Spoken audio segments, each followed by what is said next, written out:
तो कैसे हो मेरे भाइयों, स्वागत है एक और नवी वीडियो में। और आज की इस वीडियो में आप जो देख रहे हैं यह है बाराखंबा मकबरा।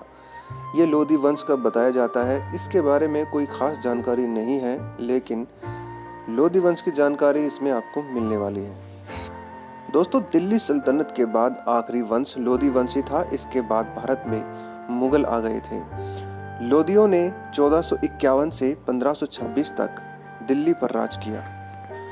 लोधी वंश में 3 मुख्य राजा हुए हैं: बहलोल खान लोधी, सिकंदर लोधी और इब्राहिम लोधी। तो सबसे पहले हम बहलोल लोधी के बारे में बात करते हैं। बहलोल लोधी, जिसने लोधी वंश की स्थापना की 1451 में। बहलोल लोधी का जन्म 1 अगस्त 1411 को अफगानिस्तान के सरहनपुर जिले में हुआ था। उन्होंने अपने करियर की शुरुआत सुल्तान सईद सादत अली के सेनापति के रूप में की और उसके बाद वे सुल्तान बहलोल लोधी के नाम से दिल्ली की गद्दी पर बैठा। बहलोल लोधी ने अपने शासन के दौरान अपने क्षेत्र को बढ़ाने के लिए बहुत ही महत्वपूर्ण कदम उठाए। जैसे उन्होंने उत्तर भारत में अपनी सत्ता को मजबूत किया और अलाउद्दीन खिलजी द्वारा बनाए गए साम्राज्य की सीमा को बहुत बढ़ाया। बहलोल लोधी ने अपना साम्राज्य आज के भारत के अनुसार उत्तर प्रदेश, पंजाब और राजस्थान का कुछ हिस्सा अपने राज्य के अंदर मिला लिया था। बहलोल लोधी की मृत्यु 1479 ईस्वी में हुई, लेकिन अपनी मृत्यु से पहले उसने ये सिद्ध कर दिया था कि वे एक बुद्धिमान और व्यवहार कुशल शासक था। बहलोल लोधी की मृत्यु के बाद उसका पुत्र सुल्तान सिकंदर शाह लोधी दिल्ली की गद्दी पर बैठा।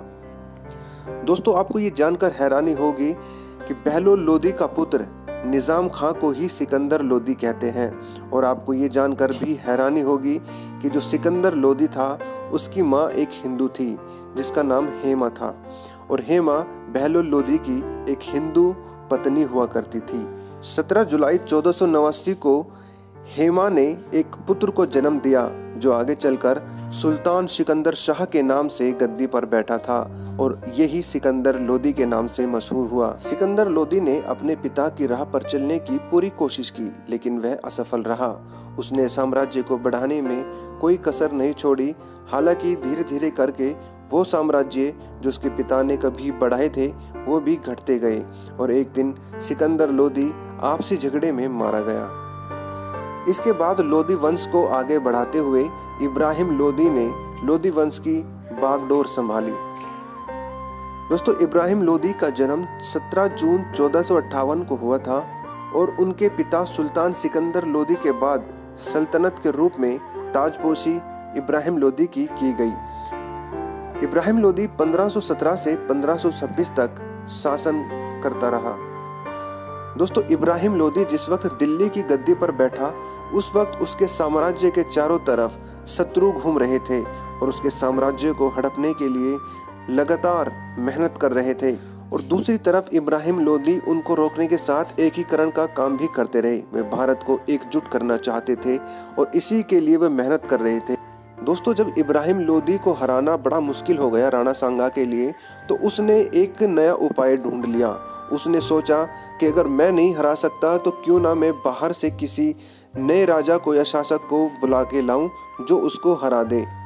दोस्तों, फिर राणा सांगा ने बाबर को भारत में आने का न्योता दिया और बाबर ने उसको स्वीकार कर लिया। और उसके बाद की कहानी तो आप जानते ही हैं। 1526 में बाबर जिस वक्त भारत में आ रहा था तो उस वक्त इब्राहिम लोधी ने बाबर को रोकने के लिए पानीपत में उसके साथ एक युद्ध लड़ा और उस युद्ध में इब्राहिम लोधी हार गया और उसकी वहीं पर मृत्यु हो गई। 21 अप्रैल 1526 को पानीपत के उस युद्ध में इब्राहिम लोधी को बाबर ने मौत के घाट उतार दिया और भारत में मुगल साम्राज्य की स्थापना की नींव रख डाली। दोस्तों, लोधी वंश ने लगभग 75 साल तक भारत पर शासन किया और इसके दौरान उन्होंने बहुत सारे मकबरे, किले और बहुत ही ज़्यादा मस्जिदें बनवाई। दोस्तों, उनके बारे में मैं समय समय पर आपको वीडियो बनाकर दिखाता रहूँगा कि कौन सी मस्जिदें लोधी काल में बनाई गई थी और कौन सी मुगल काल में।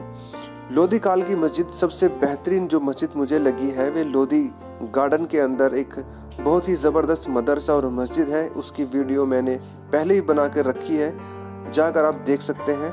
और दोस्तों, इस तरह की वीडियो अगर आपको अच्छी लगती है, आप देखना चाहते हैं इतिहास और इतिहास से जुड़ी कुछ वीडियो और इतिहास को जानना चाहते हैं, इतिहास सुनने में मज़ा आता है, तो मेरी वीडियो को लाइक कर दिया करो और चैनल को सब्सक्राइब कर दिया करो। और जो लोग भी इतिहास को पढ़ना चाहते हैं, जानना चाहते हैं, इतिहास की चीज़ से मोहब्बत करते हैं, तो उनके सामने ये वीडियो शेयर भी कर दिया करो। तो इस वीडियो को मैं यहीं पर समाप्त करता हूँ।